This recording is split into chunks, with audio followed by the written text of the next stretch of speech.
Radio Free Skaro!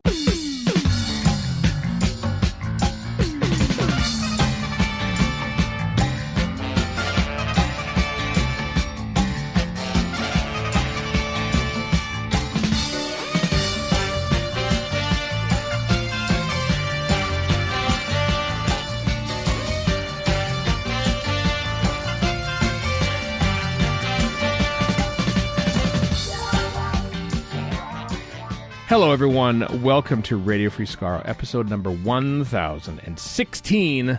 I am Stephen in Edmonton.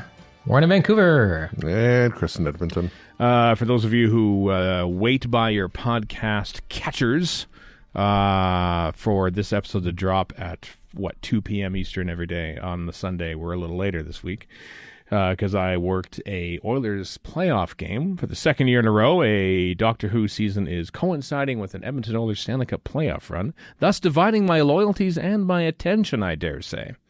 So I don't remember anything about the Doctor Who episode we're about to talk about, Wish World. So I want to know, who do I want? Who went first last week? We're going to review this, by the way. Was it you, Warren? I think so.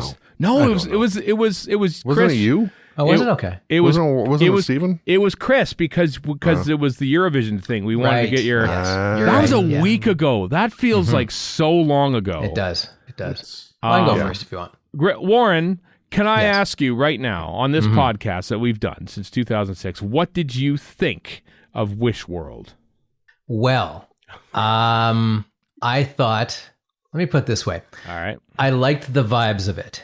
If you look underneath the surface, right?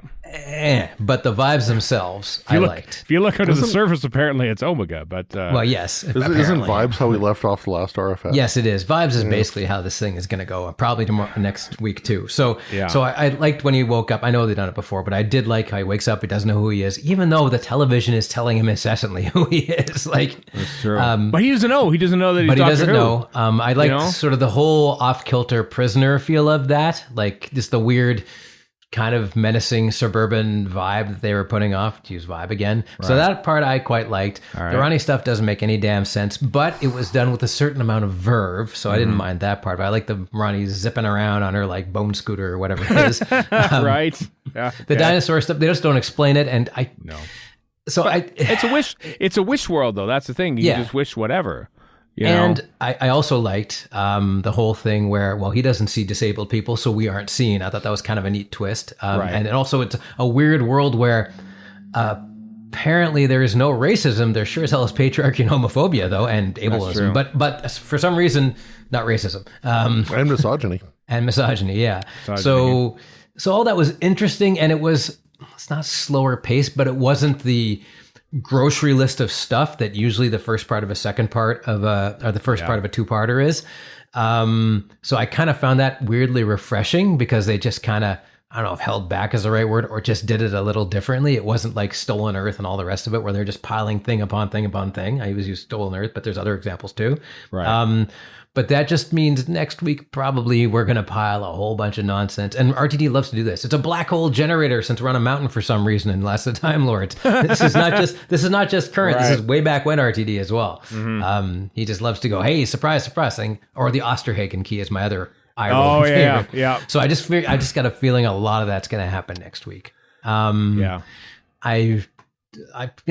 think Archie Panjabi as the Rani is very funny. She's kind of a Timu Missy, but she's still pretty funny. I don't know how much of a scientist she is because she is kind of more, I don't know, she was always evil by dint of what she was, but now she's just kind of cackly evil a little bit.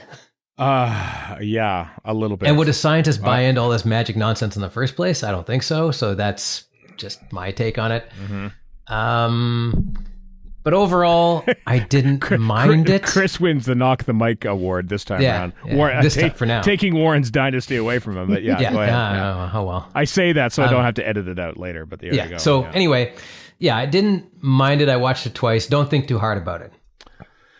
Yeah, I'm not saying it's good, right? I didn't hate it. How about that? Well, let's see what opinion we come to as we go along, because I get feel the feeling I might be the guy again. I don't know. You know what? I don't know. Actually, you know what? And it might be because it's a two-parter, and it made me realize that I think every episode of Doctor Who should be a 2-part story because it was nonsense, granted, but it breathed. Like I was worried they would get over, like the Doctor would realize in 3 minutes that this isn't the world that he's supposed to be in, but they actually let it go throughout the entire episode, literally at the very end. And I think she would do a great job of being this kind of clueless liked him guy. in this. I liked him in this, with the way he sort of had that, like, wait a second, what's going on here? And like, oh no, wait, when he gets caught out for being gay, because that's wrong in this world of Conrad. That was genuinely kind of like, this is a problem. Like, I know. I liked Gatwa in this. I liked the pacing of it. The nonsense is nonsense, but we'll get to that. But Chris, I'm very curious to see what your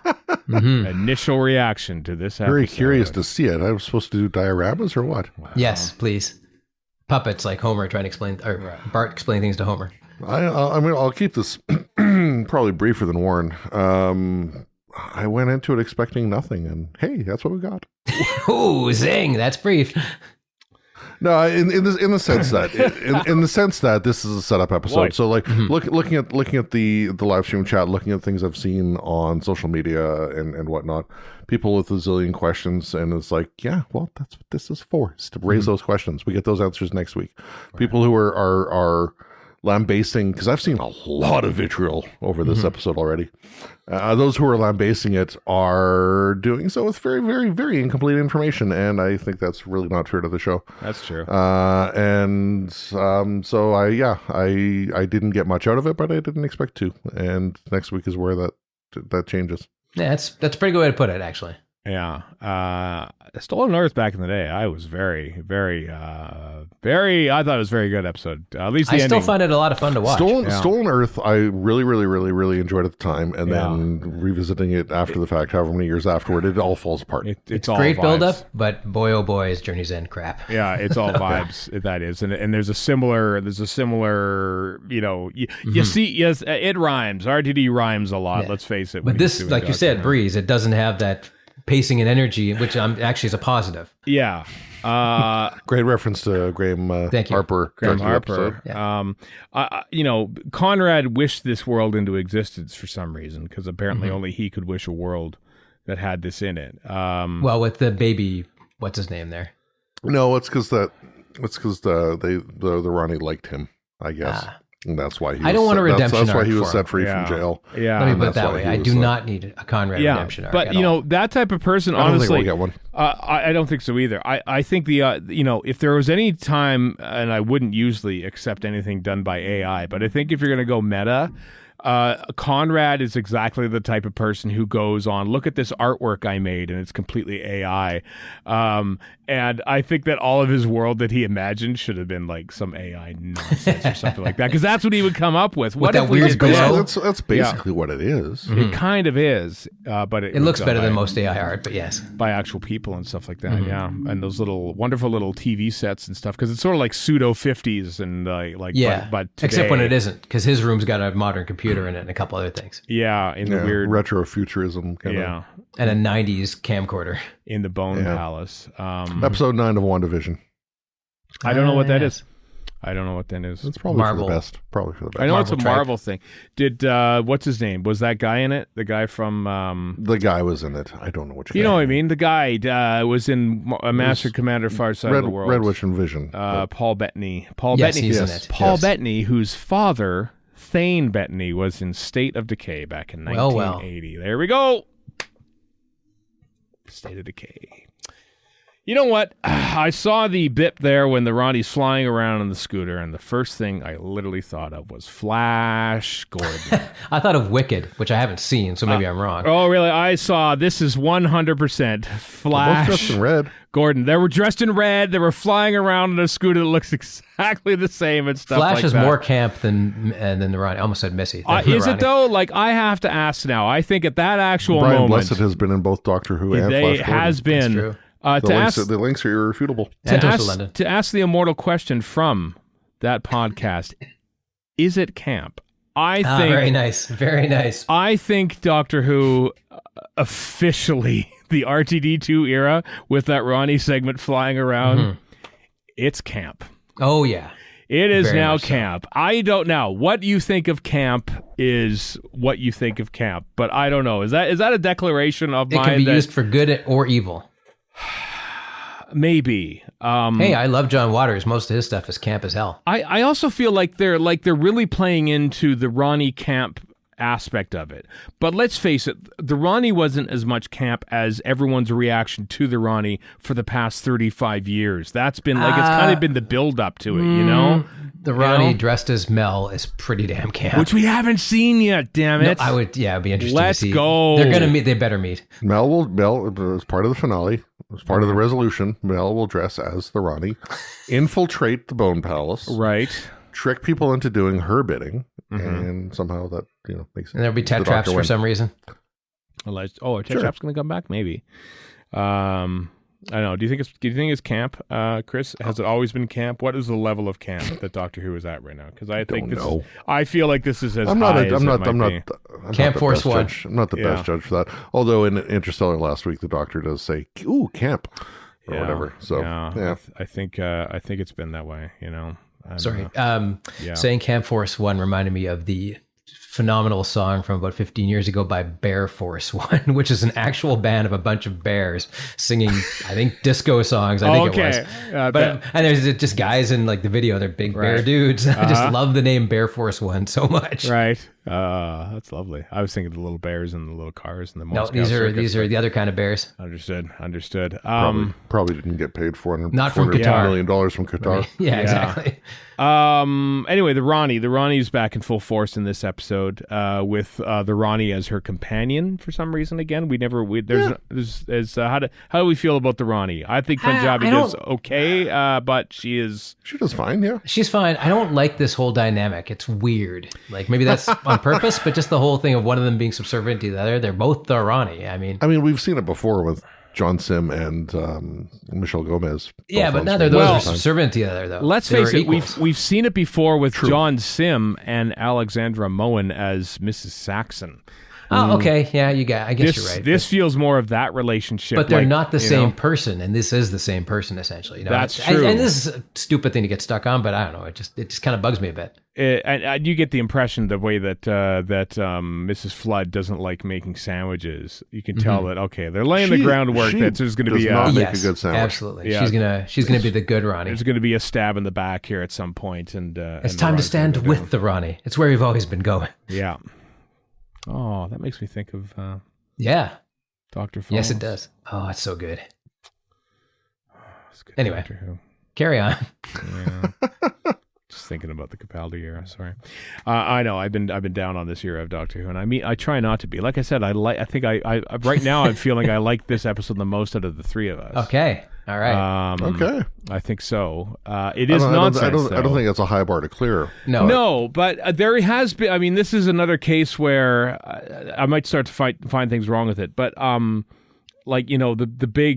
Rani explains literally everything that's happening to a doctor that is just standing there and listening, basically, and that that's what happens to the timeless children. It's like the doctor, okay, we got you here. Let's begin my PowerPoint presentation to see what actually happened to you for the last 20 minutes, and now here we go. Is that better or worse than the Rani explaining things to two characters at the end of Interstellar that don't know or care? Or that would be worse. That would be worse, and that's what we got. And I suppose the doctor is not she's explaining it, and he's not the doctor yet. Right? Yeah, she's explaining it to get the doctor to remember who he is, basically. But the fact that they make this huge exposition thing and then say this isn't just exposition, you can't just hang a lantern on and that. Don't call her Shirley. But I wish. If there's exposition, I like it better when there is a back and forth, an ability to go back and forth where one person is maybe understanding as they're going along and can ask questions. But the doctor's just he's just shocked the whole time and he's gonna let it around. Why is there a mirror ball in the Bone Palace? The Rani was never about mirror balls. Because camp, like you said. Again, this is kind of. I found it funny, but I did, but she veered into a little bit like Missy Master territory before she came And to be out of fair, what does the Master do in Power of the Doctor? Like but dance Master, around like a ninny. different character. I know. I'm just saying the camp is not just the RTD era. That was a bit campy too. That's true. Yes, Yeah. no Rasputin this time. Yeah. I don't know. The mirror ball, disco ball, that's just RTD just smoking up at home one day saying, wouldn't it be cool if... I suppose so. We could just put that in, and I'll just put that in my invisible typewriter. So that part was something to deal with. I like the parents coming by. Although, man, parents get a bad rap in this. Does RTD have issues? Because every parent rats out their kid in this, basically. I know, like Carla, Carla Sunday. How many times has Carla sold out Ruby? Yeah, like enough of that, please. That's really unpleasant. Yeah, and we also saw that straight after Ruby reminisces about the other 2025 she saw in 73 yards. That's true. Yeah, that too. So it's like back to back reference kind of thing. Yeah, that was all right. Listen, let's should we talk about Omega? Should we do that? Do you want to talk about Omega? Yeah, sure. I mean, when we never saw him, we just heard his voice, or his, I'm presuming. Stephen Thorne, yeah. Yeah, I was just like, all right, yeah, I guess so. Well, they already, so last week we played a clip from September where we accurately joked and got right that Archie Punjabi was going to play the Rani, or Susan, or Mrs. Flood. I think we were all right in there at some point. Well, here let's throw back to last week.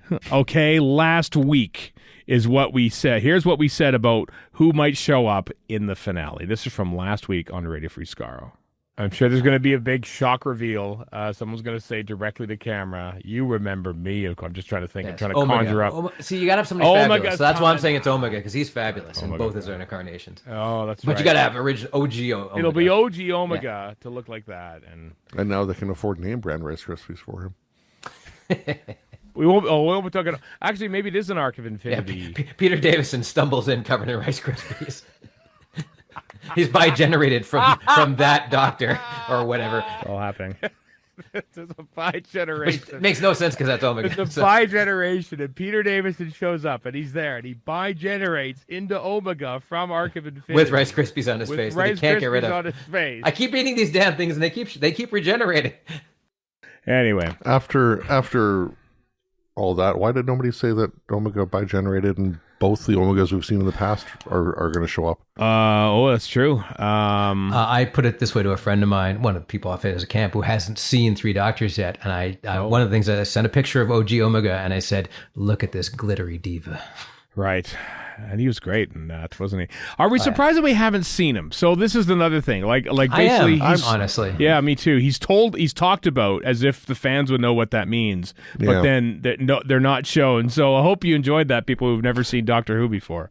Maybe because we got two Ranis last week, this week as well. Right. That they're holding back the introduction, and this is where somebody can, remark how famously wrong I'm going to be about this. Okay. Omega's got nothing to do with it. This is just a put on, just a ruse, just a distraction. Maybe. Which she does say the first Time Lord, which is not the case, but which is the first however many ago regenerations of the Doctor now. So right, but that's not. So the Timeless Child, Tecteun experimented on the Timeless Child and introduced regeneration to the Time Lords, and that's how Time Lords came to be. Sure. So Omega wasn't the first Time Lord. No, that's what I'm saying. That's what I'm saying. Given the current lore, right? That's true. Yeah. And so Omega isn't, but she says he is. So Tecteun is back, is what you're saying. I have no idea what I'm saying, and I might be in the same boat as RTD on this one. So just because she died in the no, I'm just saying these two lores conflict. So how is RTD going to weave this one together? He's probably in a very silly way. That's just it. He's not. Chris, I think, is expressing doubt. I just heard a cup fall through a table here from Chris's doubt that RTD's not going to pull this thing off. I am so fearful of the conclusion of this. So fearful of it. Yeah, you're not wrong. RTD cannot stick the landing. I'm sorry. Great writer, great story. Ideas and whatever, right? But Children of Earth, he stuck the landing. I'll give him that. Completely incapable of sticking the landing. He did stick the landing, Children of Earth. That's once. Yeah. And more or less years and years. I think I said this to you, Warren, in a private chat or something like that. But I as we're getting near to the end of season 2 of this Disney Who experiment, this RTD2 experiment, I feel like I was expecting the RTD that gave us Children of Earth, Years and Years, It's a Sin, like a little more hard and jaded RTD. I like that RTD. And instead, we got Sarah Jane Adventures RTD. Yeah, kind of. I mean, not quite, but yeah. Like if there's a fence and here's you know what? Yeah, I'm gonna stop you there, and then we can have another bi-generation with the Rani, where Rani from Sarah Jane splits off from Archie Punjabi. Why? Did you notice there was an actual clip from Dimensions in Time in this episode of Doctor Who? There was an actual clip. Yes. Not happy about it. Second time in 2 years. Dimensions in Time is now officially canon in the Doctor Who universe. There is no such. Say it with me. Thing is official pretend. They didn't get a clip of it for Doctor Who Unleashed, so that I found interesting. So they only cleared it for the actual episode. But as I guess didn't bother finding out last year, but did find out in reading stuff after this. Right. In Rogue. Yeah, we got to talk about him later. In Rogue, right, yeah. In Rogue, the series of images of the Doctor's past faces. The Pertwee one was taken from Dimensions in Time. So, interesting. So it's our second Dimensions in Time in two seasons. And Anita Dobson was not in EastEnders at the time of Dimensions in Time, right? As that. I don't recall her. Otherwise, we would have heard it. We would have heard it by now. I know that what's her name from Are You Being Served is in there, and that guy Mike Reed was in it, who was in the War Machines. Sure, he was. I think. Anyway, Dimensions in Time is now is the second most camp Doctor Who thing ever made. After this, this Dimensions in Time is way worse. After we had Flash Gordon on her space, which is also part of Doctor Who canon now. It is because Timothy Dalton is in Flash Gordon, and he played Rassilon, Warren. So that's true. All right. And Peter Wyngarde's in it. I couldn't remember the name of a couple weeks ago. Yeah, as Clytus. There's two or three other. I forgot he was Clytus. Yeah. Let's watch Flash Gordon next week. No, I don't like it. I think it's pretty bad. Actually, okay. I think I've never actually seen it all the way through. I tried. I couldn't get through it. My God, it is the campest and most wonderful thing. Well, the first part's right. Second part, not so much. It is. And John Hollis, thank you, person in the chat there. John Hollis from The Mutants, and of course played Lobot in The Empire Strikes Back. Was also in an episode of Blake's 7. I feel like we're kind of all over the place. What are we? Let's talk about Rogue. We always are. My thing about Rogue is that I keep forgetting he exists, because I know a lot of people love Jonathan Groff, Hamilton, and a bunch of other stuff, and I barely know who he is. So he showed up on TV, and I was like, "Oh yeah, okay, I remember that guy now." But it took me a second because I just, I didn't mind the episode Rogue; it was fine, but I just kind of forgot that this was a love interest until you see him react to it, or Shooty react to it. I found it very interesting in watching Unleashed how they at the read through for this, how they brought Jonathan Groff into it. That was great. Because he wasn't there. Yes, I did. Yeah. I've seen Unleashed. He wasn't there. They just showed the green screen recording and the of him. didn't know about it. It was cool. Yeah. I thought that was pretty cool. Actually, they did that really well. I was wondering when they did that, because I could tell it was obviously on green screen. They probably shot it up without anybody's involved. The fact that they basically said, "Okay, well, I hope you enjoyed Rogue. Do you want to do one more thing?" Like, I just assumed that he was like in New York like 8 days ago or something like that. And that's why he says Hell Dimension, because it's pretty vague as to what the hell is going on. Yeah. He doesn't say the underverse. He just goes, "This Hell Dimension I'm in." Yeah, that's true. So I thought that was a kind of a neat little moment. I didn't link that with underverse. Okay. Well, I did after the fact when they said I like that. Yeah. Oh, you think? I think he's in the underverse. Possibly one more question to be answered next. I don't think. What's an RDD finale without a big cameo by somebody, right? Maybe that's my 14 shows up and helps out. That's Rogue showing up and helping out. I think I don't know. Maybe he'll appear on green screen. I think he basically did that scame and jetted right back to New York City. Yeah, probably. Be in whatever play he was in. I wonder if he got a second episode of Fee. Yes, of course he did. Because he was in the episode. Pat Gorman he would die in the end of episode 1 and then come back as a corpse in episode 2, and you still pay Pat Gorman. Don't you ever think? How adamant you are about that. Don't think about skimping Pat Gorman, who's pointing to right here. The economics of TV are a little different now than they were in the 1970s. Yeah, you get paid. I'm sorry to say. You get paid money to be in things today. That's how it works, Chris. Yeah, I did back then too. Maybe your cheapskate TV studio doesn't pay its actors and performers. I would love to like see that. Chris run a TV studio. I would love into it. the ground, presumably, but I still want to see it. Exactly. Very quickly. What else we got here? What else? Well, Susan. Whoa. All right. We're not done with Rogue, Go are ahead, we? Chris. Well, go ahead. I'm Sorry. not done with Rogue. I haven't really Sorry. said anything. I was surprised to see him appear. Me too. Happily surprised, I guess. I mean, I've no particular affinity for the actor or the character, but it's still nice to see him. And then, as Warren, I think you said earlier, that was the precursor to the Doctor getting reported is his, because Rogue says, "I love you," and the Doctor, what the hell? What did the Doctor say? He didn't say he loved him, but you could tell from the acting. There's this man, whatever. Face, but yeah. How could you call a man beautiful? Is what he No, that was shocking. That was genuinely shocking. That was before. There was Ibrahim. All right.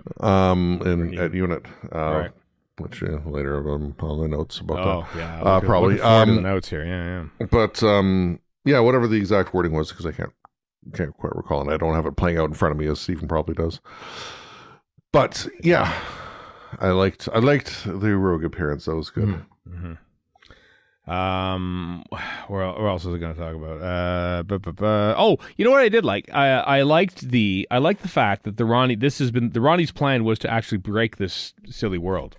Like, that was the twist, which I kind of like.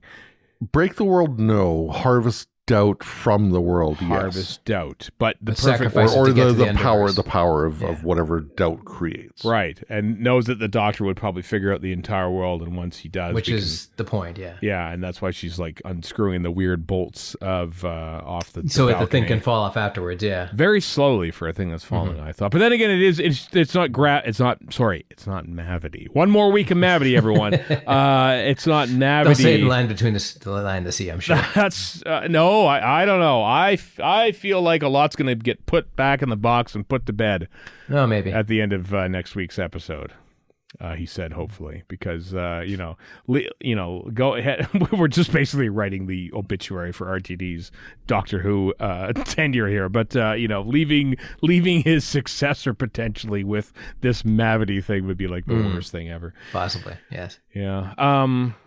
Anyway, I like that. I like the twist. I like that was the twist. That the Rani, for some reason, indulged in magic ever so briefly. Her TARDIS around somewhere. Obviously, she has a TARDIS because she's... Yeah, the Bone Palace does not appear to be her TARDIS. No, but there's... Although it could be. We don't know. There's a giant seal of Rassilon in it, which, it's... well, in the trailer... Sorry, very much pointed out as the seal of Rassilon as well. Yeah. But in the next time trailer, she says, "I'm going to rebuild Gallifrey using Omega's body." So I don't know. I mean, at least they're trying to rebuild Gallifrey. Well, I'll give it that instead of destroying it for a third time. Let's talk about that when we accurately predict what's going to happen in next week's episode towards the end of this. Yeah, that's true.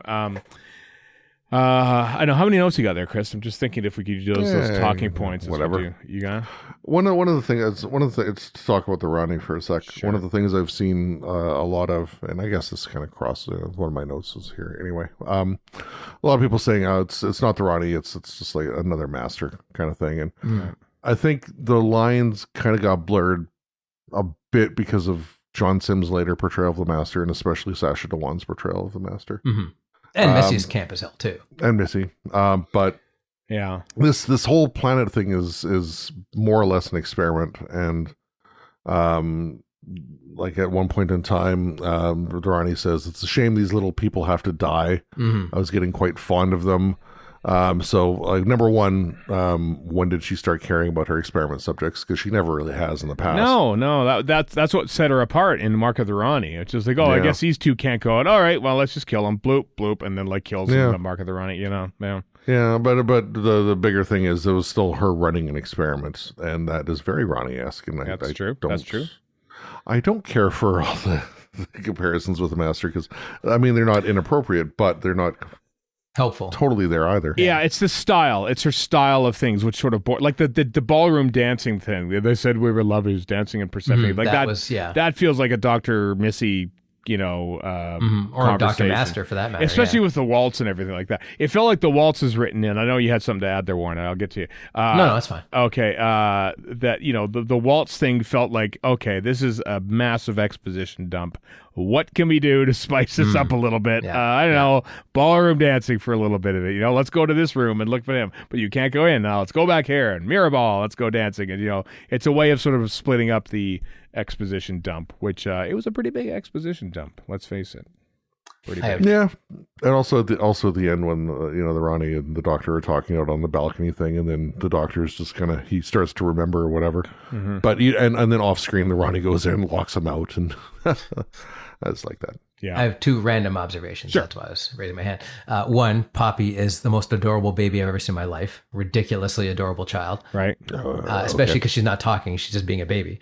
And two, the Rani at the beginning does not have a nose ring, and then later on she shows up with a nose ring. Did she go to the mall and do that at some point? She stopped by Claire's. Yeah, exactly. I couldn't remember the name of the place. Claire's. That was I it. Yeah. noticed. I'm trying to think. Did I misremember her not I having watched a the nose second ring? time, and she didn't have it in 17, whatever it was, and then she did when she shows up in 2025. Oh, okay. So. The year was different. Okay. Yeah. Okay. Presumably, it's not really explained. Oh god, Yeah, it looks cool. That's nothing against that. That's going to be the theme of everything in this episode, and I already. But when the Rani captures the baby, she says, we've got 160 years, etc. 2025. I'm assuming she just went straight from Bavaria to this world. Like kiss the baby, make some ducks and flowers. Well, the kissing the baby is borrowing the baby's power. The wish energy. Yeah, it's still annoying, but yes. Also, the violet effect was really cool. I have to say. It looked pretty cool. Very well done. That looked good. Yeah. And then this is a quick side note about Unleashed, with RTD sitting there saying, "Oh, I wonder if they had a duck wrangler." They probably had a duck wrangler. And they had a duck wrangler. He wasn't on had set a duck that wrangler. day. Yeah. Is that what I was going to say? I can't remember. I thought I had something queued up. Or was I just going to ask Chris to refer to your notes? If you want to refer to your notes, I don't know. Yeah. I have Susan thoughts, but I'll wait till that you get to that. I don't know if I'm ready for that yet. Yeah, okay. Keep going then. Go nuts. What do you got? What else do you got? What else do you got, Chris? We see Susan very briefly. What did you want to mention about her, Warren? Just that I think that at the very end, the doctor goes, "I have a daughter. You know what that means?" And I assume that means that Susan is the daughter of Poppy's Poppy. daughter. Poppy is a grown-up Poppy gives birth to Susan, presumably. Or maybe he's faking us out on this one. But that would be the logical way to string that together. I could see that going either way. It could either be a plot point, or it could just be some grandiose cliffhanger thing that we just forget about from the next episode. Or it doesn't get brought up or something. I know that a lot of people are saying, "Oh, Poppy's the timeless child," and I really hope that that's not the case, because that would be three small black or person of color children who would be mistaken for the timeless child. It just really goes into the trope that, wait a second, all people of color look alike, and I hope that is not the case, because that would be bad. Dumb. I don't think I can rule that out. I want to rule it out. I think I think I'd like to rule it out. Dumb and racist if that's the case. See, remember her? It's not quite the same black person, but it is a black person. There would be awful racial connotations if they decided just to have another black person as the timeless child, but not the same talent. But I mean, if it's his and Belinda's daughter, that raises a whole bunch of consent issues too. Because they didn't ask to be in this world, and I don't think either of them, for different reasons, wouldn't be down with that. So so that's over weird having a child? too. No, if they're in this world, they're under the control of the Rani. They're basically being forced to have a child together. He's gay. She never asked to be impregnated. They didn't have a child together. No. They think they'd had the child. They think they had the They child. didn't have a child. Right. Together. But then he says Poppy is real. So yes, I have a daughter, is what he says, and he says that as the doctor. So who knows?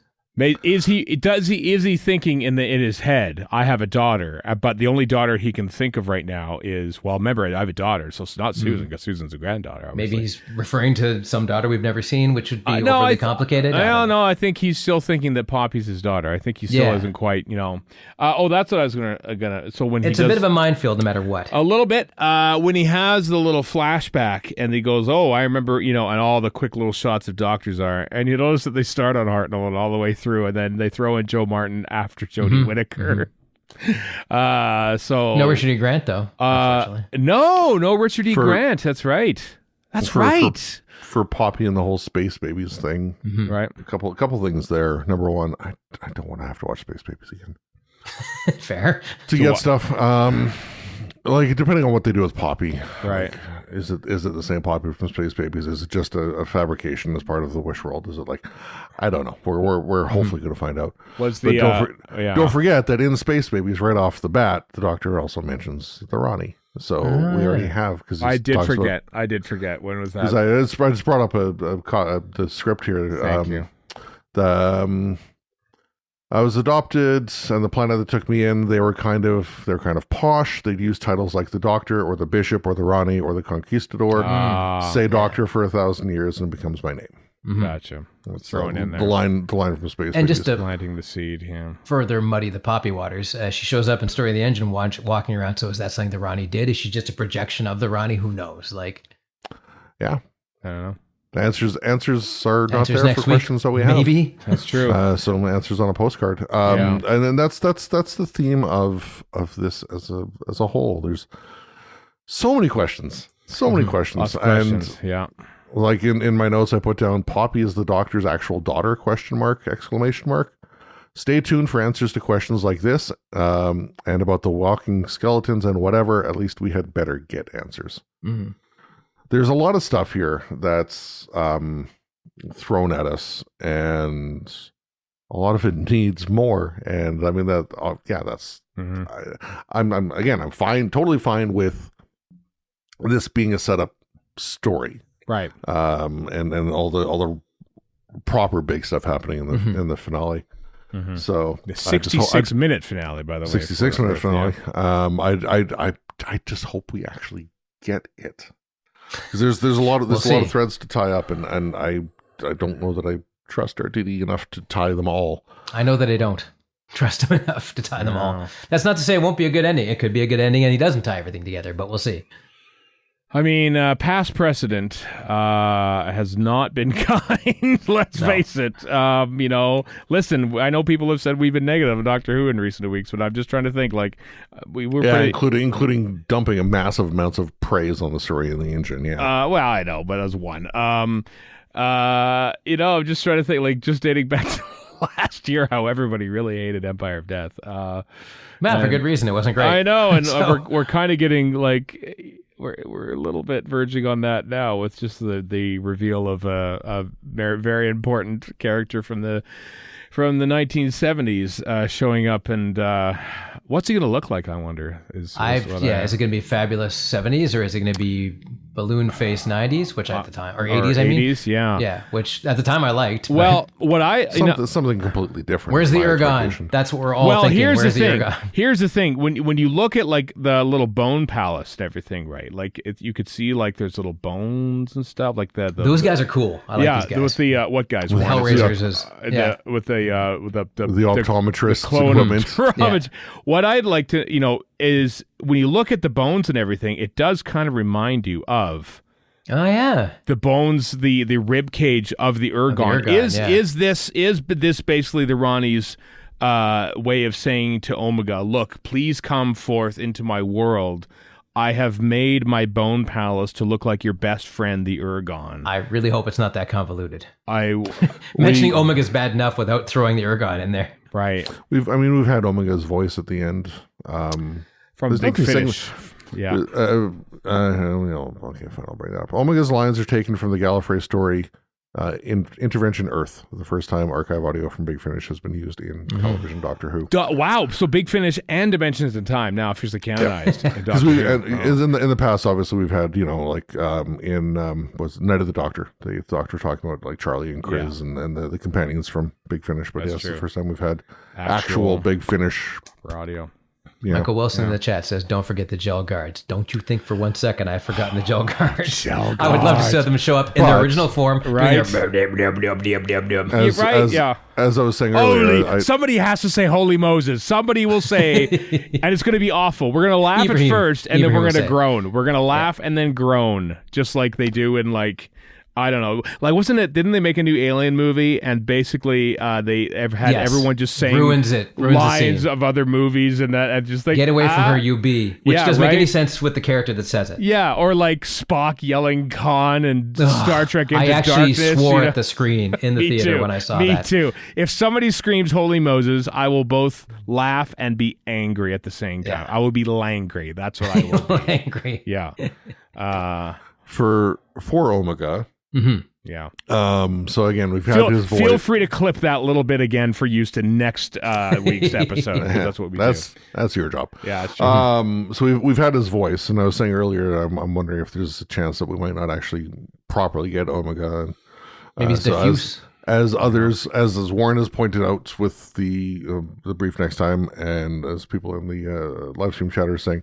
Maybe we'll just get a disembodied Omega. Maybe won't just actually get his face as a ghost or something. Yeah, something like that. I mean, there's it's a possibility. I don't think it's going to happen. I think it's going to be an actual manifestation person, whatever. Glittery cloak or GTFO, as far as I'm concerned. I know. Like we already did. Like he's already camp. We already did it. It's camp as hell. In 73, we did it, man. All right, we got it. We got the best Omega. Top that. And he better have a CSO head. R.I.P. Stephen Thorne. Yeah, absolutely. Yeah. RFS live show guest. Almost RFS quite. guest. No, we had several. No, he was on our show. You're thinking of Bernard Horsfall. Yeah, you're right. Bernard Horsfall. Sorry. That was just, I was looking forward to talking to Bernard Horsfall. But anyway.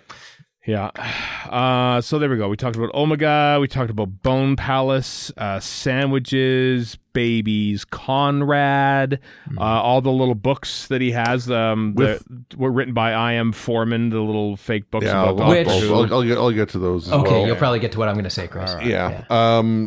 So in the past, dancing, quote unquote. Where's my camera? There it is. Yeah. Dancing refers to not dancing, yes. And then. The Rani says to the doctor, "Oh, they used to say we were lovers." So I don't know. Somebody in the chat earlier said, which incarnation of the Doctor do we think was? My money is hooked up with the Rani.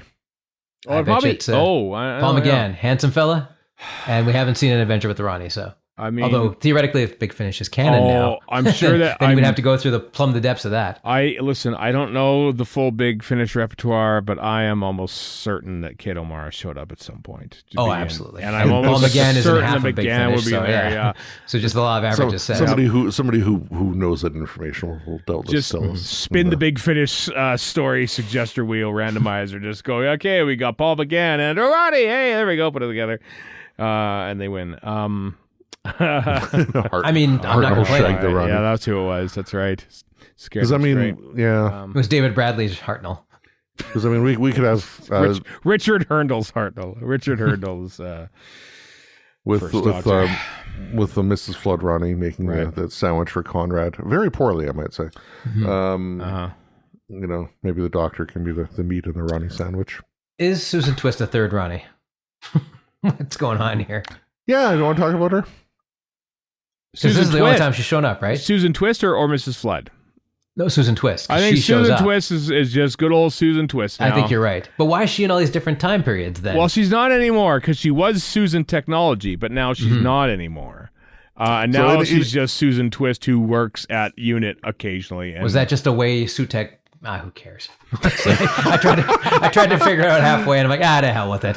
If RTD's not putting the time in to figure it out, neither am I. You don't have to worry. So obviously, anything that happens with Susan Twist could very easily be hand waved away because this is a wish world that she doesn't actually properly exist. Whatever. But we see her take up the persona, or whatever you want to call it, including the outfit from the tea lady in the Devil's Cord. Oh, I forgot about that. Yeah, that's right. Yeah. What are the chances we're going to see Jinx Monsoon next week? There's always a twist in the end. Oh God, please, I feel like all the gods of the pantheon will come back, and we'll probably do a Jonathan Groff and just all sort of appear and on a green screen to be matted in at some point. They'll all be projected above or something. Yeah, Susan Trad being associated with Sutek. Yeah. And of course, the other, as said, in the Devil's Court. Yeah. Well, I'd say at least a non-zero chance of having Sutek and or The rest of them, yeah. Maestro back. I wouldn't be surprised if you saw some sort of projection of Doogie Howser up there too, because they're not going to rehire him, but they'll definitely get like 5 seconds from the actual episode or something. Yeah, he'll be there. Lux will be there. I like or Lux. a flashback like to him. Yeah. Oh yeah, there'll be something. There'll be the pantheon of the gods will return, and then they'll all get hopefully banished. Because this is what I'm looking forward to when it comes to the finale. I get a genuine sense that they are going to put all these pantheon god stuff to bed. I think they're finally going to put it away. Yep. And I am looking forward to that. Oh yes. Is that okay? Is that okay to say that? Yes. I'm hey, looking it's the end. It's the last episode. Why wouldn't it be? Yeah. Every story needs to have an end, and they're building up to it. We've had two series of this story. Yeah. So I have no problem with it being wrapped up next week. Also, the Doctor is the one who unlocked this somehow in the first place, I guess, in Wild Blue Yonder, so he would be the one to close it up, right? So, and they even mentioned that, which I like. Yeah. And that's how I know that they're basically just going to finally close the book on that. Yeah, throw away the key. Lock it up. Bidmead will be back, and they'll just be science nonstop. They'll be charged vacuum appointments, and like it's gonna be. We're gonna love it. We're gonna love it. It's gonna be back all space, Leisure baby. Hive.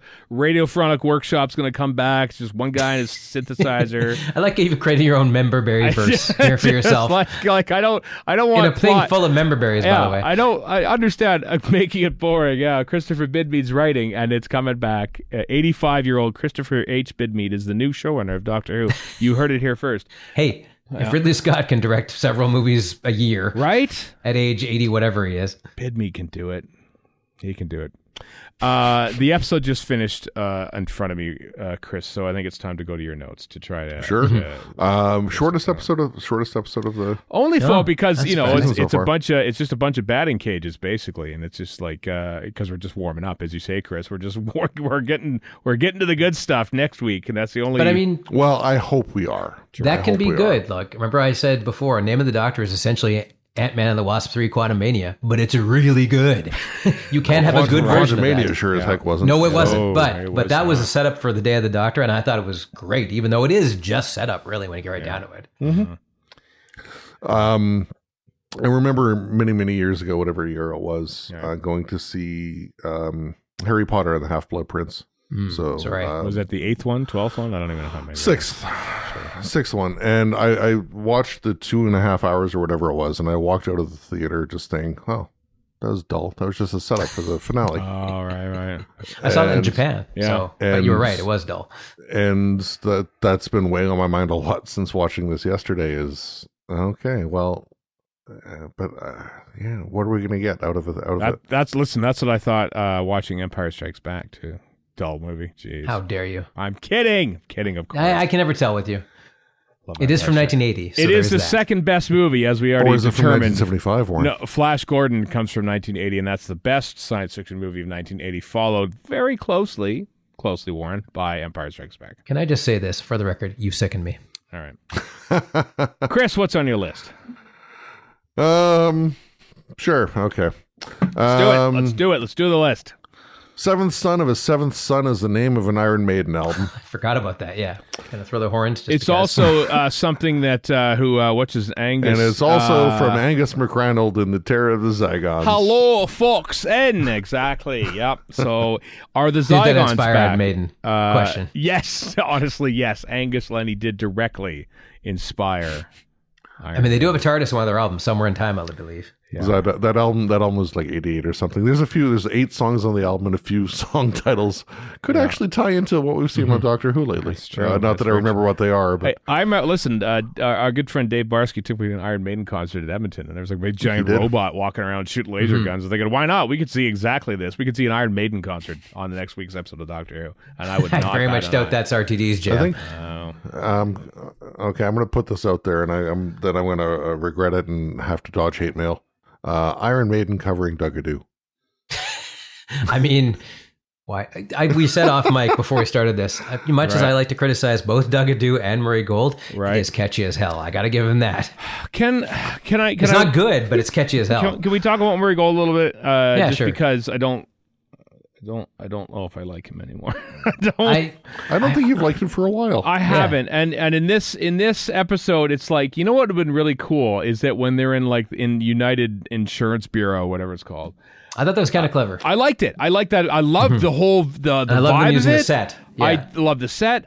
What I didn't like is that the music's all jaunty because here we are, and it's all weird. It would have been much more creepy if the world was like there was no music. It just was like, you know, the sounds of like just them. It just would like the sounds of The Office would be. But it off. brings in the 50s off kilter vibes. Yeah, so. but it's not 50s. Well, I got to be Chris in this instance. It didn't really register with me, and usually I really does. Music does, but it did not. It didn't with me either for the most part. Just kind of there. Yeah, it registered. It stuck out for me, and as with other aspects, I have seen a lot of vitriol about Murray Gold's music for this episode.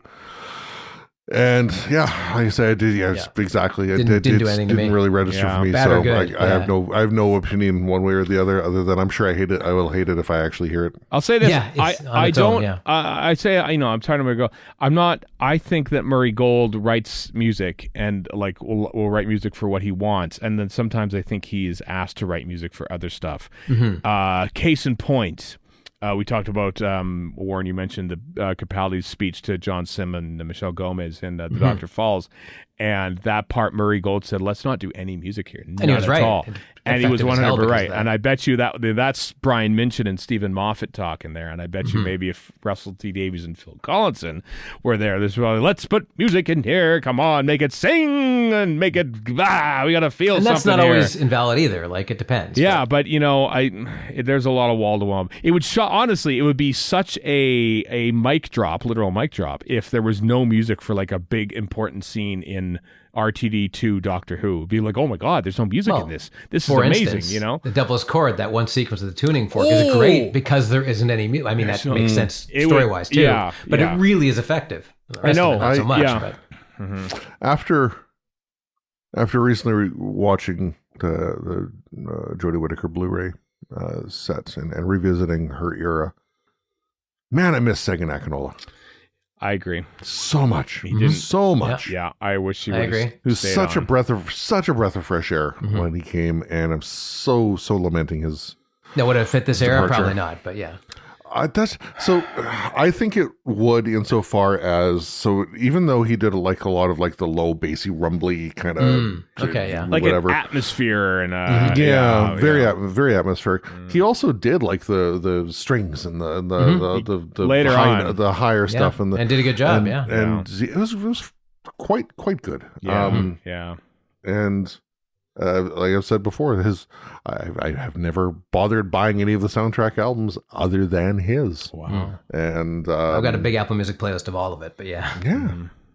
Really miss Sagan Akinola so much. Yeah. Huh. You know what somebody should do is somebody should get the 5.1 copies of the episodes and then remove the music tracks and then put other music in there. I wonder what kind of idiot nerd with lots of time on his hands later on. Gee, I wonder. Will do that for his own. You know what you should do is you should find the original 4K 77 prints of Star Wars and put them over the audio from the Vader sessions. There we are. Who would do that? No one. People, please go on YouTube and type in the Vader Sessions Remastered. I implore you. You will not be disappointed. Labor of love. And well done. Thank well you, done, Warren. Steve. Thank you, Warren. Where are we at in your list there, Chris? You got you? The child is the fountainhead of a power from beyond this universe. No. Is the child going to be Omega? No, the child's is Poppy Omega? The child's the other god, but I mean, are they Yeah. going to use the child as a vessel for Omega? Maybe. I mean, the child's still there. It's creepy as hell, apparently. Laughs like the giggle laugh. Laughs like they but he's supposed according to, be, to the subtitles, chuckles. Chuckles, right. Like the giggle. Yes. So we one thing we didn't cover off last week that came to my attention after the fact. It's not quite a perfect match, but Crystal D did a X of the official Doctor Who podcast, which that hasn't materialized this year. Anyway. Well, she's no longer with that. That hasn't been her thing for years. Yeah, no, I know. Well, Yeah, she yeah. still did a guest stint on one of the episodes before. The official Doctor Who podcast isn't a thing, is it? I totally that's what I forgot just about said. that. Yeah, That's yeah. what I just said. I know. I finally put two. I just remember her like back in the Capaldi years, and they didn't do Yeah. it for. Sorry, Chris. That's how far Anyway. apart the two were in my mind. Anyway, Crystal D did a video that was put out on the socials, like you Right. said, I'm sure, talking about how the logo for the Harmony Center in Interstellar was the shape of the notes from the giggle laugh. that's right. So that was a little subtle. The only problem is there's 7 notes in the giggle laugh, and there's only 5 actual peaks in the Harmony Arena logo. Oh well. So we'll see. We'll see what if there's. We'll see if there's any tie back to Interstellar next week or not. My Big Feet returns in a big song and dance special. Hooray. Okay, I didn't really talk about this last week. I'm gonna get on my freaking high horse. Here on we this go, one. everyone. So one of the things 2008 Chris is back, everybody. Yeah. Let's go. Never thought I'd cheer for it, but here we are. So one of the things that was talked about with Interstellar was how RTD wanted it to celebrate Eurovision and not like be a mockery of it or whatever. Right. And the only music we got other than the finale song is exactly that. 'Cause he had nothing to do with the writing of the music. He left that to mostly Murray Gold. Yeah. And we did get an absolute mockery of Eurovision, and that just drives me up the wall and really bothers me. Right. And the Big Feet song. I'm not allowed to swear here, but if I could, swear. Don't swear. Yeah, it's it would be a string of expletives. Don't swear. Don't swear. You Think of wouldn't, the children. you wouldn't swear at Dugadoo. You wouldn't swear at Dugadoo. Okay. Dugadoo. I might actually swear at Dugadoo. You wouldn't swear at him. Don't swear. Okay, I have a partner who has Dugadoo as their wake up alarm on their Oh, phone no. in the morning. Kat, what have you done? I mean, Awesome. That's pretty awesome, actually. Dugadoo. yeah. All right. It's hard to hate him, even yeah. though I want to. It's great. I love him. It's my favorite thing of the RTD2 era. It's Dugadoo. Dugadoo? And the He's your set. baby Yoda. And He's the your baby set. Yoda. He is my baby Yoda. I know. I love him. Look at him. Well, don't look at him. I don't have him up there, but anyway. Go on, Chris. I know you hold, all our Warren and I have tried to do several times over the years about Eurovision, but we know that you love and adore You love it, and we're not going to yuck you over this, unironically. yeah. Unironically. Honestly, yes. So I don't understand, but obviously I accept. here, exactly. So good on you, Chris. I support your stance. Yeah, you are valid. Yeah. When so the six boys sitting at the table Now, when ducks. they're turned into ducks, they're all actually male mallards. So they did insofar as they didn't just take random ducks that could be male or female. They're all actually male ducks. How Oh, can you- really? actually, I don't know if I want the answer to this, but how can you tell? Plumage. It's a bird. Oh, okay. All right. Yeah. Did somebody watch Bird- Hinterland bird- Who's bird- Who, all right? You know? Bird sexing, especially when adult, is quite easy. Listen, if but you want based on their stupid plumage. movie knowledge, I'm here for you. Birds, love this. Not really. I love this. I did not have this on my bingo card. No, I did not. I'm going to throw out my bingo card now. Chris, Actually, you are a multitude today. This is great. This is good. you possess and are multitudes. There we are. The Rani kissing the child allows her to borrow his wish powers. Yeah. Already talked about that. Seems silly. That's very much so. What do you want though? I don't know. I don't know what I want. That's the whole problem with this whole if you era. could- I don't know what I if want. if you could rewrite that plot vehicle, to turn the boys into ducks, to turn the wife into violets, to whatever. Also, side note, in Unleashed, I loved when the first thing you see about the horse in the behind the scenes was pissing on the ground. There's a lot of What's that micturating, as they say? Okay, here's what I wouldn't want to see because it would be too old. But if this was Kate O'Mara's Ronnie, she'd run in there, slap everybody, and take the baby. And then she'd leave and say something camp, and that'd be the end of that. Yeah. There'd be no magical nonsense. Well, she did pretty much It'd just be say abusive. something camp. That's true. Yeah, just a laser to, pew, pew, pew. But that's, But she didn't have to do that because she's using the baby and the wish power of the baby. Yeah, and Born in Bavaria in 1865 to a seventh son of a seventh son. Because Turning people into trees makes more sense, sadly. And that don't make no sense. that's true. Well done. Yeah, that is Think about that when you're watching Mark of the Rani again for the 80th time, as I know Also a lot of you will kidnapping be. scienticians of the age, which seemed ridiculous at the time. And now it's but seems less silly. that's second place. Yep. On a somewhat related tangent, the Rani had a Sonic. That's a cool look. And in the Unleashed, they explain how they modeled it after like her outfit. There's a little band around the texture of it. It was interesting to see how they built it to sort of thematically go with her, and I was like, that's kind of cool. Mm-hmm. Yeah, that was actually kind of good. To get to what Warren was going to bring up earlier, the Doctor books that Conrad has, they're all written by I.M. Foreman. Yeah. The one we see definitely on screen is Doctor Who and the Deadly Wish. The ones we don't see, which were put in what are the editors of promo pictures? Yeah, they weren't actually promo pictures. It was the editor. That's why it's okay. Yeah. That's why I had so much trouble finding the darn things. But before you get in there, Warren. Okay, sorry. So the ones we don't see are Doctor Who and the Big Bad Wolf. Nice. Doctor Who and the Pandorica. Doctor Who and the Last Time War. Doctor Who and the Timeless Children. Doctor Who and the English Rose. Doctor Who and the Runaway Bride. That's cool. English Rose. We see. So there's 7 altogether. There's the one that Conrad's reading. On the desk in the background, in one of those things, you can definitely see 6 other books. And for better or worse, the stylization of the covers is all old school Harry Potter stuff. That's what I was going to say. When I worked in a bookstore in the 90s, Raincoast Books, who must have made a mint off of this because they got it when it was the first book and nobody knew any better. That was exactly what those old books looked like. I clocked it as, those are OG Harry Potter. Not because I read them because I don't care, but because I remember those books coming in by the truckload. Like into Audrey's Books in Edmonton, shout out, and it looked exactly like those. So it's burned into my brain what those books look like because we sold so many of them, right? And so I was like, well, that's OG Harry Potter because that's exactly what the covers were. Here I was looking at the way the Doctor Who logo was, and I thought, is that the same typeface as the Troughton logo? Because that's all I know. I don't know. Which they could have mixed and matched that That's too. true. Who knows? But yeah, it's definitely made to look intentionally like old Harry Potter books. Yeah. And I did not go so far as to look at typefaces. No wonder did I. Now I regret that, and that'll be my next week. It won't. Okay, this is where I go into a little bit of a rabbit hole. Here we are. Let's do it. That's what we're here for, baby. For some reason, there's a bunch of references to India in this story. That's true.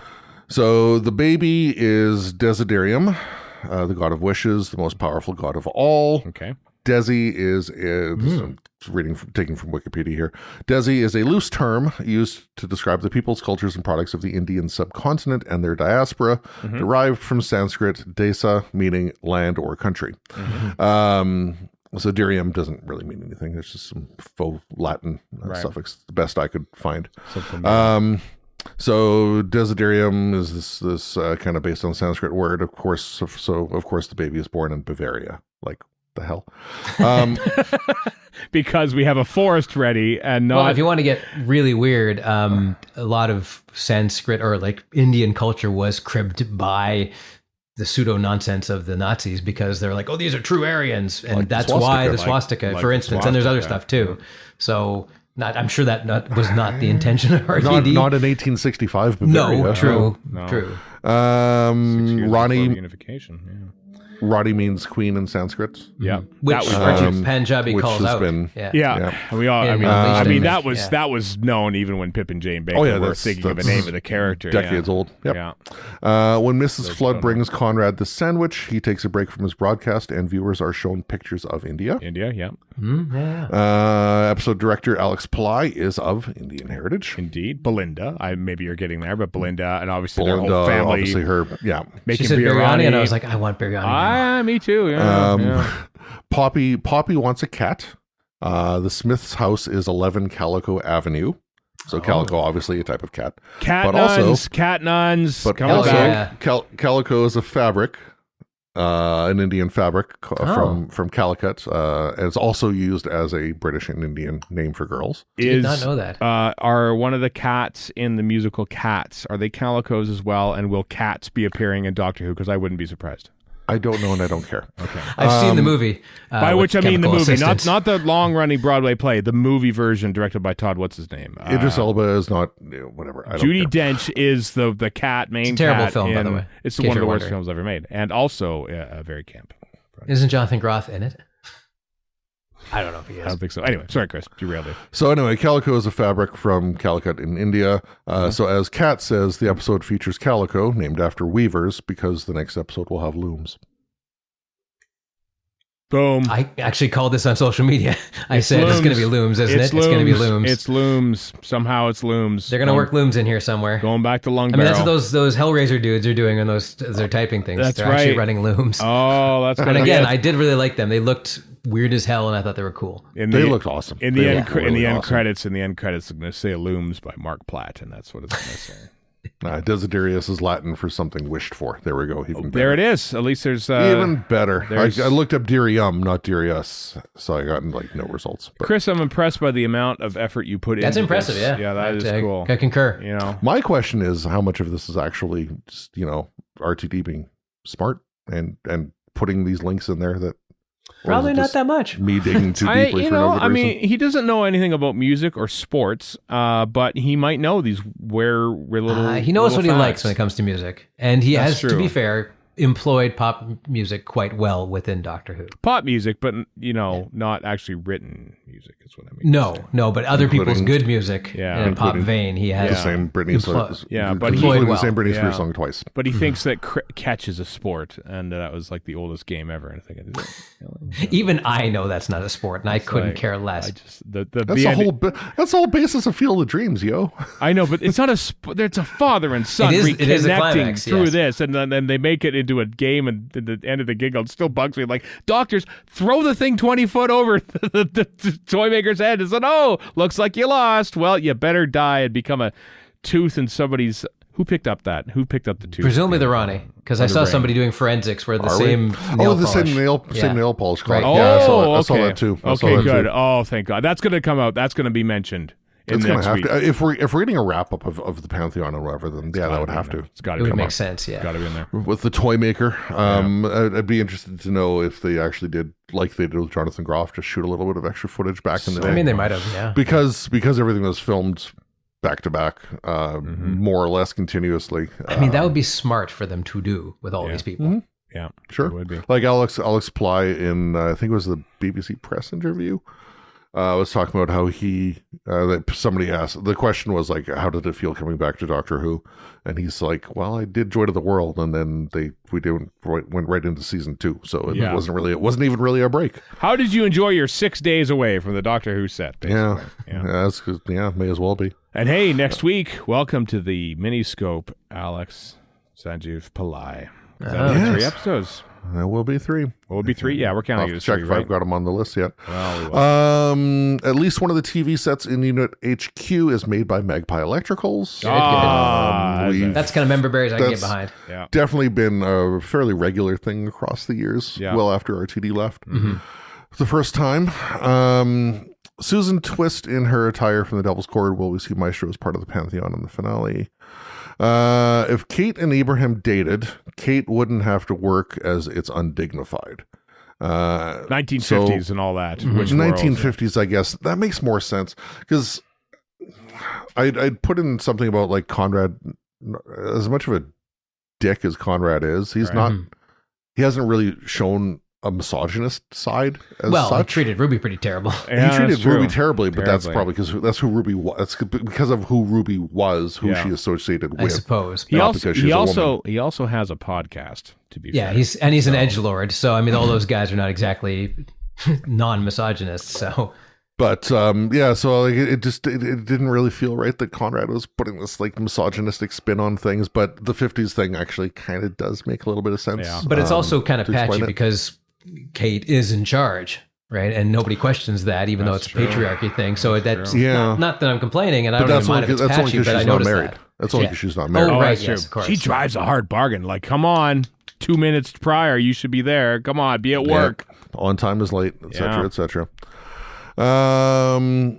Once again, Same thing- even in Wish World, units' business practices are questionable Iffy at at best. best, yeah. yeah. Where am I here? Ditto Ibrahim's reaction to the doctor's beautiful man statement. Homophobia isn't really Conrad's bag, but again, the 50s. I thought that was suitably chilling. Like it really casts a pall over everything. I'm like, whoa! And I like how RTD is able to do that. I'll give him that. He's good at that sort of turn to that turn left, mood. as it were. Yes, a turn left, just mood swing kind of a thing. I like how he does that. It definitely changed the tone of the conversation. That's for sure. Yeah. Conrad is described as the boy who wants the world to be better, a wish from the heart. Does he? I don't know. Because I don't know what he. Well, I'm sure he does, but he sucks. Even talks. I mean, yeah, he does suck. And that's the point, is so he can do this. His version of nonsense. better is bad. So yeah. So it creates the doubt that the Rani is going to do something with, presumably. The baby chuckled like the giggle laugh. I mean, it's probably the world that Conrad makes is probably so fragile that it's an easy enough one to dismantle when the time comes, maybe. Probably. And edgelords live in a world full of contradictions that you dare not tell them about anyway. Right. So this is just more of that, I guess. And he's also shown as having difficulty keeping things together as well. Right. Mrs. Flood still has the jail cell keys on her waist. Yep. Got a flashback too. Remember that time when we let you out of the jail? 3 episodes previously. Ago. Yep. Yeah. When we last talked, Doctor, and the doctor's like, "What the?" Or not even John Smith is. What are you talking about, Willis? Conrad is like king and ruler and emperor and god. Please do not make him a pantheon god. Oh, the god! I want him to come to a bad end. Have him defeated and forgotten about. And what never if spoil our screens again? Here's my terrible theory. What if Omega takes over his body? Because he did have to take over a body in 5 Doctors, it being the Doctor's body. Sure. That would make a lot more sense than him taking over the baby. Yeah, but it would also suck. So it would. Oh God! The more you say that, the more I think it's going to happen now. Sorry. Okay. That's it. We're already ruined my next weekend. That's all my fault. Yeah. Yeah. Some ugly ADR as Mrs. Flood walks out of the house and down the path. I'm glad Belinda, you the doctor noticed that. The interesting thing is that during Stefan's work experience on Unleashed, they were shooting that scene, and there's a whole bit of dialogue from Belinda that from Berta Sethu that never makes it into the actual episode. And then, oddly enough, though, you see the raw audio from that, and Mrs. Flood is saying that, and it feels like it's peaking a little bit. And I'm wondering if it was like literally overdubbed because there was a technical problem on the audio. But when you're doing that, this is what I hate about ADR, is like they do it like in a perfectly confined studio, and they're outside and they're walking, and they should be like come on, that's get some field audio, come on, right? That's on the main unit actually to get field audio. It was very, very jarring. It was. I felt. Yeah, I didn't like that. The drone guard pickers, we are. The drone guards are the same as in Interstellar Song Contest. They weren't they? So I was wondering about that. Perhaps the Rani has a bigger role in Interstellar than we've seen so far. Or maybe they thought, listen, or they're just reusing costumes. Obviously, the drone guards, or she just took them from Harmony Arena and took them with her, because they were obviously not reliable. What happened to her penchant for buff young men? Like Sam West, is that in Dimensions in Time? Samuel West is going to make an appearance next week as her companion from Dimensions in Time. Now a noted actor and has been in the new version of All Creatures Great and Small. He's in that. Okay. And he'll be in next week's episode at the cameo. Everything's going to be in next week. Whatever you want, it's going in next week. Well, it is the reality war, so whatever reality you subscribe to. Yeah. Looking through the stuff online and even the live stream chat here, like people throwing questions out left and right about plot point X, Y, Z, whatever. Yeah, great. Ask the questions. No harm in that, but don't expect answers till next week. or at all. Also, don't effing downgrade. Oh dear. Oh, there's a don't downgrade your score. So the quiet part, quiet enough, maybe. No, probably not.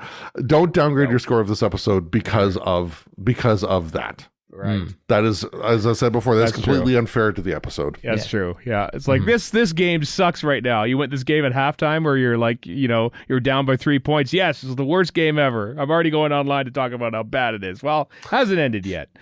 You can still lose. You can still lose by a lot more points. Yeah, don't worry. From a time standpoint, you have literally 40% of the information. True. Very true. So I'm wondering if we're going to get some stuff back with Interstellar with the guards. Anyway, Probably. When the world is collapsing, you see a building with Gesteta on the side. Gesteta was the name of the company that ran the colony base in the well. Oh, okay. Oh, neat. Okay. So we're getting a bit of a callback there. Right. Whether it's going to amount to anything or not, we'll find out. Maybe we'll find out. 66 minutes of stuff to cram in. I mean, yeah. It could be a lot sitting around. As far as nitpicking, etc., is concerned, my absolute favorite thing of this episode, during the collage of the past Doctors, the image of William Hartnell is actually the abbot of Amboise from the massacre, not the Doctor. What? So was that an actual clip, or was that? It was a colorized still frame or whatever. It was a still frame. Okay, the thing is on the screen for 5 frames. Right. It's super quick. It was a still, obviously, because there's literally no moving footage of the massacre exists. Which would be hilarious if that was the way to actually break it to the world. Actually, we've discovered episode 3 of the massacre. What do you think about that? It's a rumor. I'm told I meant to be starting this episode. Right, I don't know who the editor is, but if they're a giant Doctor Who nerd, I would not put it past them to find a frame of the massacre and sneak it in, because it's legit to anybody watching it. Could be an Easter egg. Yeah. I mean, it's still William Hartnell, but I find it really amusing that it's not even the Doctor. Salamander pops up there, and the Doctor from the Android invasion. Yeah. Why not? Omega. Peter Davison is Omega. You know. Yeah. Why not have Tom Baker with cactus face. Cactus stuff on his face. Maxwell. I don't think there's a McCoy one. No, McCoy never did. McGann, no. McGann will just be McGann from Whistle. John Williams in the chat. I'd be happy to never see a montage of the old Doctors again. When we saw them in the next Doctor, we're like, oh my God. And now I'm like, all right. And now it's like, we know what Doctors look like. All right. Yeah. Poppy is the actual the Doctor's actual daughter. Yeah, we'll find out more about that. Presumably, I'm sure we'll. Yeah. There's Sita Thomas credited as the intimacy coordinator. Which I guess the two of them in bed, I assume the Doctor and Belinda in bed, or the fact that they kiss, maybe I don't know. Oh, I guess so. Yeah. But you probably have to have an intimacy coordinator, no matter how intimate it is. Right? I know they had an accessibility coordinator for the camp with a bit of a feature in Unleashed as well. Yeah. Which is good. I like that. Great, yeah. And I actually, just to jump in for a second, I really liked all the disability stuff in this. I thought it was really interesting. Especially after seeing the interview with I don't recall her name. Bruce Madeley. With the accessibility coordinator person. Sorry. Talking about how the shantytown has different colored tents and things like that. As a colorblind person, Stephen, I don't know if that made much of a difference to you, but shaking my head. But I could see all colors. Just some of them look the same to me. All right, it's not that big of a deal. But they along with other things, they put actual effort into that stage of the production. One thing I liked about the shantytown and it's not subtle because it's RTD, but it's more subtle than the rest of it, is they're walking and she catches a glimpse of a drag queen, and she does kind of a triple take on that, because you'd never see that in this world, right? And I thought that was kind of clever. It's like, this is another person that's been sidelined. Yeah. Mm-hmm. Can we, I don't know if you have any points left on your thing there, Chris. 2. 2, but since we're on this, I want to mention it. So Ruby Sunday is the one that's basically the spearhead of everything on this. And Belinda is not, and we're 7/8 of the way through this season. Yeah, with Belinda as the new companion, and Belinda keeps getting fridged. Who is she? Who is Belinda? Yeah, she's. I like Verita Sethu. I like the way she's been performing here. Her one thing to do in this episode is to run into the forest and scream, and then rat out the Doctor. She is a severely underwritten companion that I don't know what her deal is, to be honest. Bill was a one and doneer, had more to do.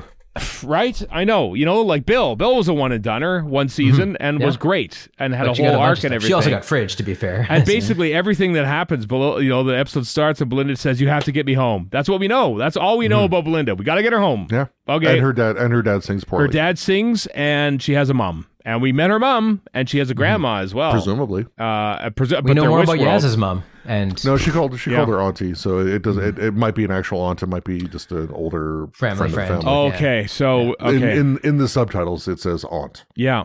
For whatever it's worth. But anyway, it's been frustrating, and the fact that they actually had, kept last year's companion around to basically be the catalyst for this entire episode. I think we can talk about that a little bit later on when we get certain action figure related news discussed. Yeah. I think we can bring that up then. Yeah. So more on that later. Hopefully, you remember. As has been the case with other episodes, the Disney Plus version has an American Humane tag at the end of the credits. So for the duck/owl/horse, I guess that makes sense for this one. And then very lastly, according to both Gawa and RTD in Unleashed, the Rani was brought back because Shuti Gawa asked for it. That's true. I heard about the Rani. We might not have had her back if that request hadn't been made by Shuti. Mm-hmm. Hey, probably worked for the Zygons when you think about it. A quick side question, because I don't watch it. How much is Verita Sethu in Andor? Pretty prominent in one of the arcs in season 1, and has an appearance in season 2 as well. So and not to spoil things, but but notable. Like whenever she appears, it's not just to be in the background. She's there's a reason for it, and and she's good. She is great in Andor. Yeah, everybody's great in Andor. Andor, everyone. Star Wars Andor. Well, stop talking about it because people are sick of it by now. Yeah, I know. It's been a couple weeks now, so I feel like my euphoria over Andor has faded somewhat. And maybe that's why I enjoyed this week's Doctor Who episode more than I thought I would, perhaps. I have half the score on my phone. So. Oh, I know. The score's so good of Andor. Anyway, enough about Andor. It's a good show. You should watch it if you haven't watched it. It's pretty slow in the beginning, but hey, it builds. So there you go. Is that it? Yeah. Is that it there for you? That's everything I had. All right. Well. If you maybe you did like it more than the rest of us. I didn't dislike it. I didn't like it. I was kind of middling on it. I didn't dislike it. This is very middling. Just because pleasantly middle. Because I went into this expecting nothing. Like I didn't expect any answers. I just expected build up. That's what we got. Yeah. I mean, on that front, it absolutely delivered. As a standalone thing to review, that just makes it really difficult. It always has been, hasn't it? Especially with RTD two-parters. I feel like Moffat two-parters will often do episode 1. Moffat two-parters be even harder because part 2 has generally nothing to do with what part 1 Which is so great covers. about it, which is great. Yeah, in a that way, was. But it makes it really hard. Yeah. I just remember with Pandora and Big Bang, we were worried that this is going to be like an RTD two-parter, and it turned out to be completely the opposite of that, which was a great relief at the time. It really was, yeah. Well, next week, everyone, it's the finale, 66 minutes, all at the same time, all at presumably it's on at noon. Well, it's on at 6:50 p.m. on BBC One. I don't know when it's going to officially roll if you're watching it in the theaters in the UK, and I'm hoping that Disney Plus will actually drop it at 50 minutes to the hour. Rather than 10 minutes later on the hour. Yeah, because I don't want the UK being 10 minutes ahead of me. I bet you the UK does. Yeah. I'll watch it at 1.5 times speed to catch up. What do you think of that? Well, I guess you showed somebody. I'm not sure who, but... Yeah. I mean, if you were a sicko, you could literally, at the start of every single episode, just how does this thing end? And just scrub right to the end. Just watch it. I would never do such a thing. In fact, I never scrub through. On first watch, I'll never scrub through the credits or skip the intro. Oh God, no! On religious grounds, I did in the second time because I'm like, well, whatever. but the first time, never. For Doctor Who? Yeah, for Doctor Who. Yeah, I'm glad. I'm glad that they put Millie Gibson in the opening credits. The opening credits. Oh, yeah. Speaking of those. Yeah. So anything left about Wish World? You got anything else? Not really. Except Susan. Yeah. Very briefly makes an appearance. Very briefly. How do we think that's going to play out? Oh, she'll show up. Yeah, I think she will. Maybe in person. Are we going to, I was going to say, are we going to see her in the flesh or just images? Why would she be on the TARDIS set otherwise? Is what basically for appearance? I know, but I'm just saying, theory time. You're missing something if you don't. What if not Siri time? Apple. My phone turned on because of that. Theory time. Sorry to everybody else's iPhones who did the same thing that mine did. What if Susan being in the TARDIS is actually the one thing that is remaining in the reality that the Doctor needs to be pulled back to? And Rogue. Rogue as well. Nope, Rogue's in Wish World somewhere. Everything else is in Wish World, but the Susan and the Doctor, and then that's what's going to happen, and then the whole series will end for 9 months until it comes back as a 3-part Christmas special on BBC One in 2026. And BBC Three. BBC Three. We'll just start it small and then build it back up again. I'm wondering. After all, that's how it all started. I'm wondering if there's a tie to what the Doctor's actual reality is, and it being involved with Susan and the TARDIS is just me. Haven't thought about it until literally this exact moment. I could, same thing. I could just see him falling in that balcony, and all of a sudden he's on the TARDIS. Right, and then there's Susan saying, "Go out there and fight." Basically, just like Claire, get off your arse and win. We don't know what's going on with. We don't know what's going on with the TARDIS as such. I haven't even seen it. Apparently, she says, "Do you wonder where your TARDIS is?" This is one of only like a handful of modern series episodes that doesn't have the TARDIS whatsoever. But for all we know, the TARDIS is going to fly on its own and swoop in and pick him up as he falls. So it's RTD. It would not surprise me one bit. Statenheim remote control. Yeah. Apparently, there's no BBC press previews or anything like that coming out for episode 8. Yeah. So everyone's in the same boat apparently for this one. So yeah, I don't know. Well, in the UK anyway, for sure. I don't know if that extends to people with like Disney Plus screener access or whatever. But so we'll find out. But. Yeah, I don't know. I'm really, really, really of two minds for next week. I'm so looking forward to it because I want to see how this plays out. Right. I want to see what all this setup, like how they pay off this setup, if they pay it off, how well, how poorly. But by that same token, do they? Yeah, it's a really, really annoying place to be. That's called being a Doctor Who fan. That's true. Yeah. Annoying place for annoying people. That's not even getting into like how long till we get the war between, or how long of a hiatus we get after this. After reality war or whatever, not reality bomb. I keep wanting to I know. Stop reusing titles RTD. It ends with a 5-minute monologue by Graham Burke. And he's reading a book and he closes it. And that'll be the history of the Time War. Done. Graham can't talk about it yet. That's true. Deliver it straight to us and nobody else. Where did I hear this? It was on a recent podcast or interview or something, but Ben Wheatley when he directed Deep Breath and Into the Dalek, and he snuck a snow globe. He wanted to put a snow globe in the TARDIS somewhere on a shelf because that snow globe was in his eyes, was the snow globe from the last shot of Saint Elsewhere. He wanted that entire universe to actually be in the TARDIS, and I'm wondering if there's that is great. That is some good headcanon. You don't even see it, but it's there. It was there. Yeah. So maybe it's something to do with that. Anything else before we move on to the rest? Too far for Chris, clearly. Yeah, this rest of this episode. As far as people throwing 4 out of 10s or 6 out of 10s or whatever, I'm not even scoring this. I refuse to score this. I don't like doing scores. I don't like. Like I said, I think it's pleasantly middling. I was diverting enough. I enjoyed it enough. There's definitely some setup that intrigues me. Yeah. That's the upshot. The downside is I don't know if it's going to maybe decide what this is like when you see it next week. That's true. Yeah. I mean, there's a lot of, and I'm still trying to avoid spoilers and whatever and all that kind of stuff. And if I saw something back in the day that I've forgotten about that I get reminded because I see whatever on screen, then okay, fine. But I'm not actively seeking anything out for what happens. I can wait 6 more days. Yeah. Yeah. There's lots of hockey to watch. Yeah. In a way, it's sad. Remember, and in the RTD1 era, and amongst others, remember just waiting 6 more days and it being absolutely excruciating. And I'm like, maybe this is an age thing too, but I'm like, I guess only 6 days. Well, whatever. Okay. With my day. I know. It's a lot easier than it used to be. And I'm kind of sad about that. I know. Well, I mean, let's face it, like sometimes. Or 7 days between the 2 parts of the time. Or even remember, Warren, it's like, oh my God. Best of both worlds. Yeah. I got my ticket to go see whatever Marvel Inception movie is on. And then you were there like opening night and you're ready to watch it. And now it's like, when is it coming on streaming? It just It's like you're just, I'll get to it when I get to it. I remember, just if you allow me to go way back, I remember in 1990, oh my God, Entertainment Tonight, seeing the first trailer for Terminator 2. Barton and it blew Fink. my mind. Sorry, I thought you were... Okay, Barton Fink, not bad. Right.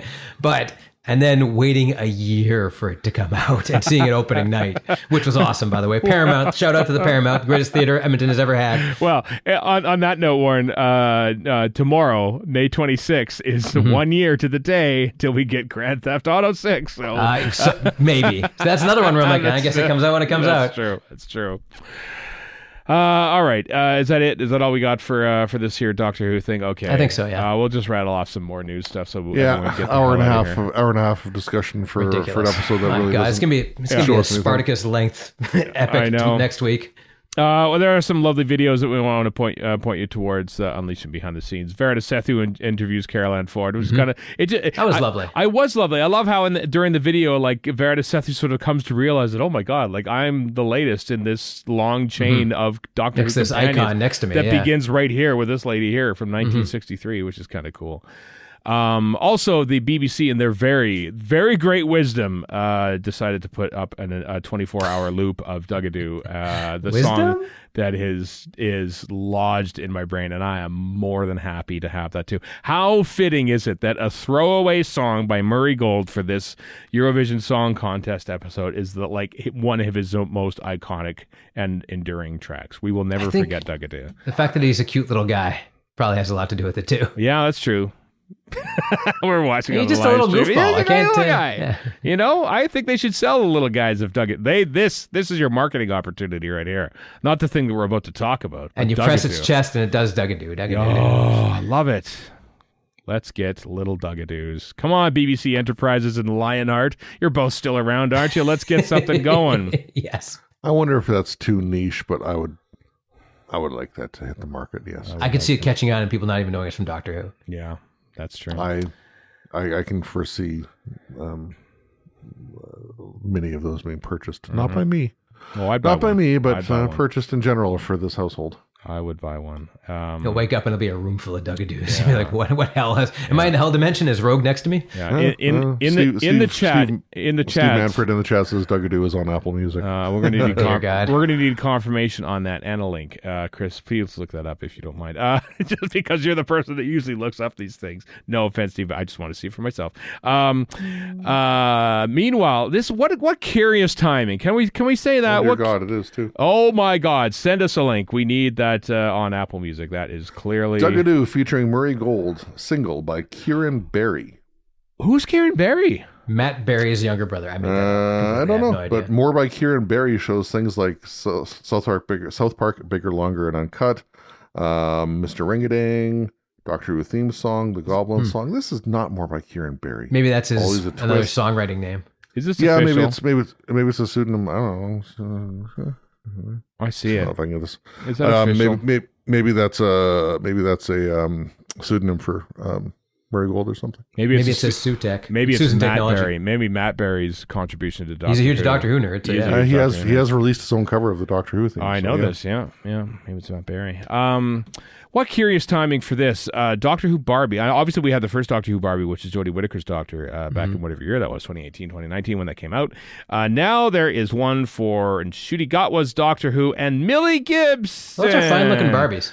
And those are great shoes. Those are the shoes that Warren has. I like that. Well, I mean, they look like Barbie and Ken dolls and stuff. But it's just so like, why not the current companion of Doctor Who? And also true, yeah. Fair. Last year's companion, and why now? Probably because the deal was struck a couple of years ago. This does feel like we hammered this out for Comic-Con last year, and we just only now got the some paperwork holdover for whatever reason. Yeah, it feels like it's kind of a thing of its time, but it's coming out in July, right when Doctor Who is on. It's coming out in July, which is the same month as San Diego Comic-Con, which is intriguing to me, given that that's probably where they're going to roll these out. Yeah, there's a lot of rumors about Doctor Who and its future, and I'm just if there's no new season to promote at San Diego Comic-Con, why have a Barbie doll ready for that same time period? Because nerds will buy anything. That's why. Well, I guess they will. Says a nerd who buys anything. Maybe that's what the presence at San Diego Comic-Con is, hey, come to Comic-Con. There's no new Doctor Who to promote, but we got you Barbie dolls, and they got a new hat.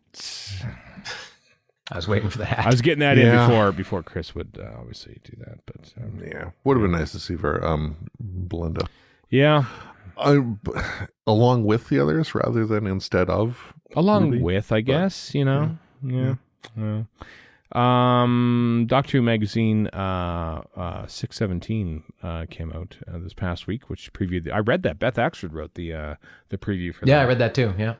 For the 2-part finale. I mostly forgot it, which is good because I kind of like going into these things, kind of completely cold and clean. And even like here's what to expect on this week's episode of Doctor Who when it came to Wishworld, and it was like, this is telling me more than I kind of want to know. And like there's and then the next week, which I almost don't want to even talk about because I feel like this feels like something I don't want to know either. So maybe we won't talk about it. But anyway, there's a bunch of neat stuff in the reprint of The Wheel in Space, which back in the day was a hard to find Target book. It was because it had a different cover, as I recall. It did. I had and then a different black space Cyberman head, whatever. The space station was the inaccurate. wheel itself in the background. Yeah, it was inaccurate. Yeah. But there's a fire. There's a fire in the Target warehouse. True. What? I don't know if the fire in the warehouse is really? true or not. I'd heard that. I've heard that it may not be true, but I don't know. Is it an old wives' tale? Because it was. It's possible. As with other things, it's one of those, like, I'm sure somebody who knows more or can recall better, right? Will probably let us know. In that Doctor Who magazine, they had a profile. I think it was the Doctor Who exhibit in Peterborough. I think it is. I could be wrong about that. But somebody has made. Speaking of fires destroying things from 1986, which is when the Wheel in Space thing was from. The original. Time Lord space station from Trial of a Time Lord, the iconic opening shot. Yeah. That actually was destroyed in a fire at some point, but somebody has rebuilt it using the exact same model to the exact same scale, which is so cool.